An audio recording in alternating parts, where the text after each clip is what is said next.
In April, the Women's Fund of Greater Fort Wayne launched a campaign in response to a 2025 Allen County Women and Girls Report, which found that 40% of women in Allen County have experienced sexual assault or rape, and 45% have experienced domestic or intimate partner violence, both significant increases from 2020.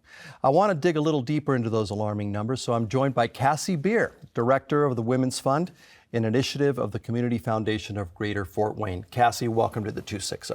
Thank you so much for having me. What goes through your mind when you're hearing those numbers?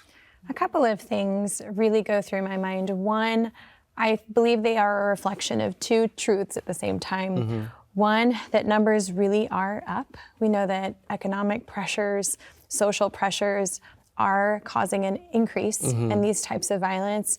And also, we believe that the numbers are higher because more women understand that what happened to them counts. Okay. So traditionally, there's been a reticence for women to come forward. Do you think that's improving? Improving is a difficult word there, but Sure. so more women are coming forward is what you're saying. Absolutely. More women are understanding that what happened to them counts. What happened to them was violence, and they deserve to receive help and support to help them heal from it. There was you surveyed women from 18 to 64. Was there anything, was there a difference in what's occurring for younger women versus older women? So Indiana as a state ranks 4th in the nation for reported high school rape. We know that among young women, their experience of sexual violence is common. We also see higher numbers in sort of the older age brackets because we believe, similar to what I was saying before, that more women who were taught that, maybe it was your fault because of what you were wearing or where you were, and so they don't think that what happened to them counted as assault or as rape.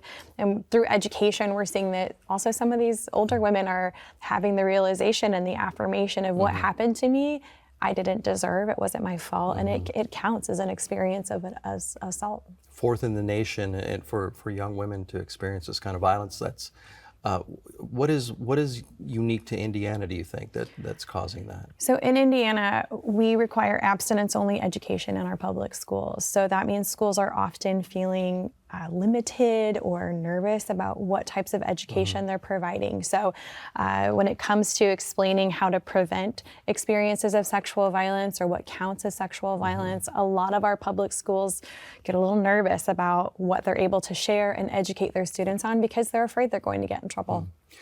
Can you talk a little bit about the long-term consequences that women who experience sexual violence, what are the long-term consequences that they face? Absolutely. Many. So one, an economic impact, right? If you are a woman who is experiencing domestic or sexual violence and you flee from that situation, you are often leaving behind all of your financial resources. You're also often leaving behind relationships that can help you along the way.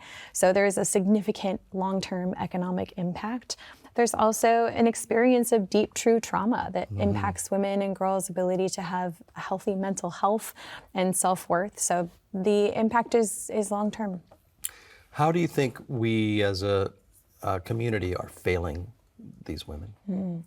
So oftentimes we hear from women that they didn't believe that they would be believed. Right? That they think that if I go report this, no one will believe me. And I think that's where we as a community, and the Women's Fund specifically, is trying to lift up some of our work to say, no matter what happened to you, you are worthy of being believed and worthy of being supported in your journey to healing.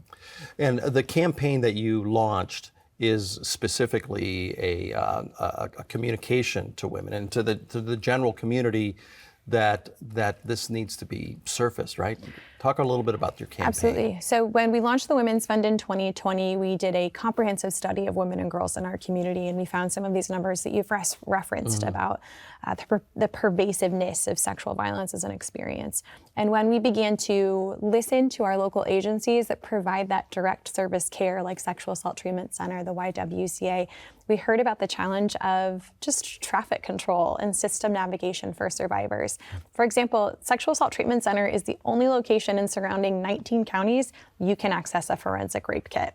Wow. And most people don't know that until they need to access the rape kit. So maybe they'll go to the emergency room, and that's the one chance that we have oftentimes to get them into the right place. But you can imagine being in a traumatic state you've got one shot to get someone connected to the right resource before they give up. Yeah. And so we really heard this challenge of people don't know where to go for the specific type of help they need. And that was where the No Matter What campaign was born. If we can provide a resource where the services are organized by the type of help that you need. Okay. You can quickly click a filter that says, I need financial support, I need medical care, I just want to talk to somebody.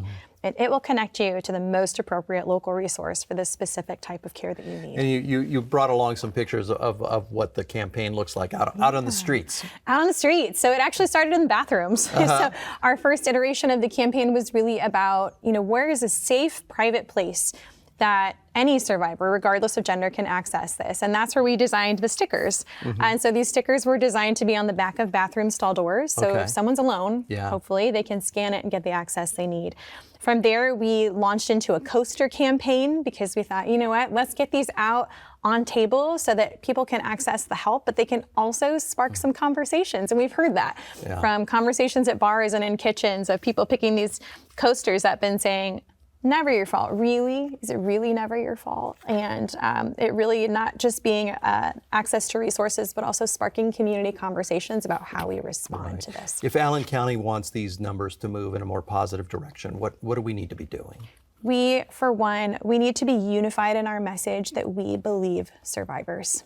That's step one, because no one's going to show up for help at any of our amazing agencies unless they believe that they will be believed. So that's message number one. And two, coordinated care. We're really working with our local agencies right now to say, how can we, as the service responders, do a better job of communicating with one another so we can safely pass clients through the system of care that they need so that they can fully reach healing that they need. So. Well, first steps. Cassie, you're doing amazing work. Thank you for that. Cassie Beer is director of the Women's Fund of Greater Fort Wayne, the organization behind the report, and a leading voice in translating this research into positive action. We'll list some of the available resources on the screen. You're watching the 260.